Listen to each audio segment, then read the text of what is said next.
2026 FIFA world കപ്പിലെ group F എടുത്ത് നോക്കുകയാണെന്നുണ്ടെങ്കിൽ ഒന്നാമത്തെ ടീമായ Netherlands the favourites and powerhouse FIFA റാങ്കിങ്ങിൽ 7ാം സ്ഥാനത്ത് the captain Virgil van Dijk, Frenkie de Jong, Memphis Depay, Cody Gakpo പോലത്തുള്ള സൂപ്പർ സ്റ്റാറുകൾ വാഴുന്ന ടീമാണ് Netherlands. One of the strongest team in the world right now. World cup ചരിത്രത്തിലെ ഏറ്റവും unlucky ആയിട്ടുള്ള ടീം ഏതാ ചോദിച്ചു കഴിഞ്ഞാൽ നമുക്ക് പറയാൻ പറ്റും നെതർലാൻഡ്സ് എന്നുള്ളത് അല്ലേ. യോഹാൻ ക്രൈഫിന്റെ ആ സമയത്തും 2010 വേൾഡ് കപ്പിലൊക്കെ ഫൈനലിസ്റ്റ് ആയിരുന്നു നെതർലാൻഡ്സ്. കഴിഞ്ഞ വേൾഡ് കപ്പിലെ ക്വാർട്ടർ ഫൈനലിസ്റ്റ്. 2022 വേൾഡ് കപ്പിൽ അർജന്റീനയ്ക്കെതിരെ പെനാൾട്ടിയിൽ തോറ്റു മടങ്ങിയ ടീമായിരുന്നു Netherlands.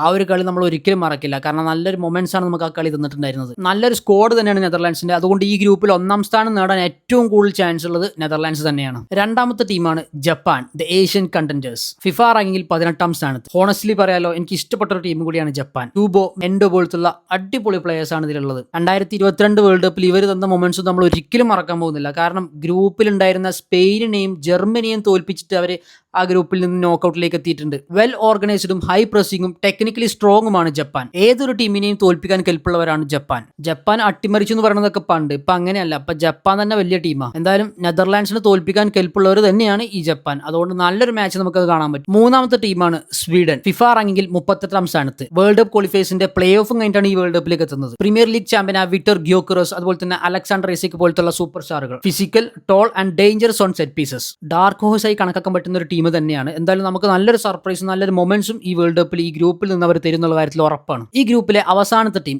Tunisia, the African underdogs. FIFA റാങ്കിങ്ങിൽ 44ാം സ്ഥാനത്ത്. ആവേശത്തോടെ പോരാടുന്ന ഒരു ടീം തന്നെയാണ് Tunisia. Tunisia will fight for every point. ഈ ഗ്രൂപ്പിലെ മറ്റു ടീമുകളിൽ നിന്ന് പോയിന്റ് എടുക്കാൻ ശ്രമിക്കുന്നുള്ള കാര്യത്തിലും ഉറപ്പാണ്. അതുകൊണ്ട് ഈ ഗ്രൂപ്പിലെ ഒരു മത്സരങ്ങളും മിസ്സാക്കാൻ നിൽക്കേണ്ട അടിപൊളി മത്സരങ്ങൾ തന്നെയായിരിക്കും, പ്രത്യേകിച്ച് ജപ്പാന്റേത്. എനിവേ, ഈ ഗ്രൂപ്പിലെ എന്റെ പ്രൊഡിക്ഷൻ എന്ന് പറയുന്നത് 1ാം സ്ഥാനത്ത് ജപ്പാൻ, 2ാം സ്ഥാനത്ത് നെതർലാൻഡ്, 3ാം സ്ഥാനത്ത് സ്വീഡൻ, 4ാം സ്ഥാനത്ത് തുനീഷ്യ. അപ്പോൾ ഗ്രൂപ്പ് ജി ഇനി അടുത്ത വീഡിയോയിൽ.